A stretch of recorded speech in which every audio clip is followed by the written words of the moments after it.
we're going to open some old bottles here. They're actually old half bottles. They go back about 60 years, 54, 55, and 56.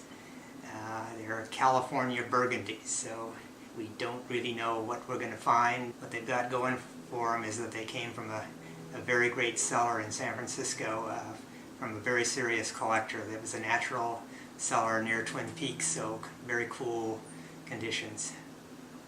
Yeah, one of the things that we're hoping for is that in this mix, and on the back label, one of them that still has a back label says it's Gamay and other fine grapes, is that some of those fine grapes are Petite Syrah, because Petite Syrah ages extremely well, even when it's maybe wasn't quite created to.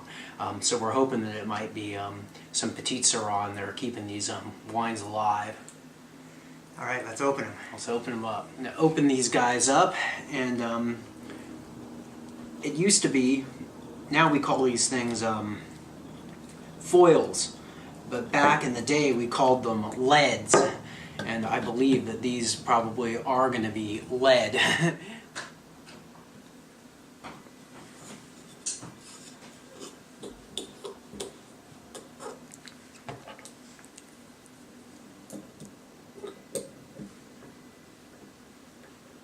Wow. Not what you'd expect for something so much older than me.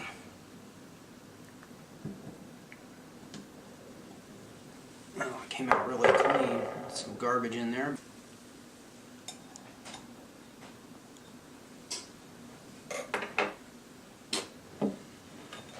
Corks came out great. Let's see how they decant.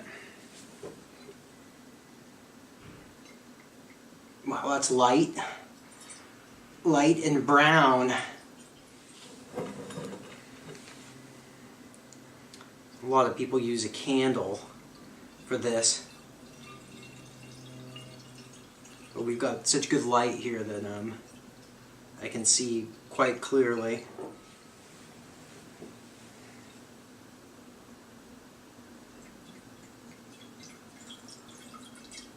All right, we're going to taste these guys now, and just as a general introduction, what we found is if the wine isn't obviously totally spoiled, that don't go by your first impression. You really have to go back. Often a wine that tastes really dirty and funky and horrible to start with will clear up and be really nice later on. So yeah, it seems that with wines that have been in bottle for as long as this, that it's, you know, it's unfair to think that they're just going to be going to come right out and show their stuff. You oftentimes have got to give them a little bit of air, and a lot of folks say not to decant older wine, but I think I can speak for my dad in saying that that has not been our experience. Decanting them always seems to help, unless nothing was going to help them.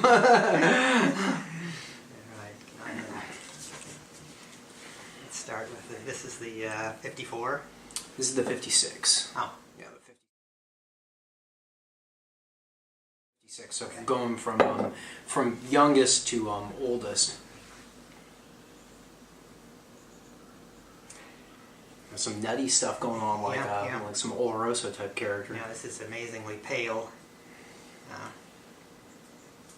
this point, I would say definitely drinkable. Hard to tell what it'll be like, but it's not spoiled or not unpleasant in any way. So.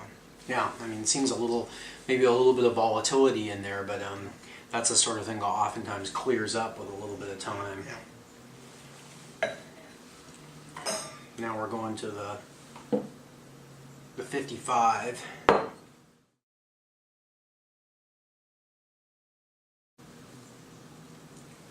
This one looks pretty young. There's plenty of red still left in it.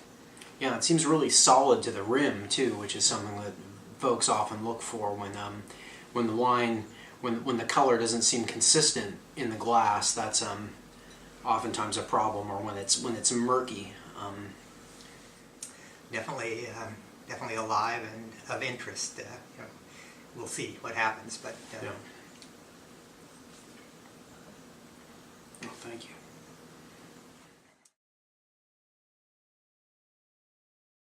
Yeah, the brightest of the bunch, huh? Yeah, yeah. I mean, this is Yeah. really star bright. yeah, no, this looks like truly like Burgundy. I mean, it's got that paleness and brightness to it. And this is the 54, so that's going back 61 years. Yeah. That's a long time, especially for a half bottle. Just seems a little more solid,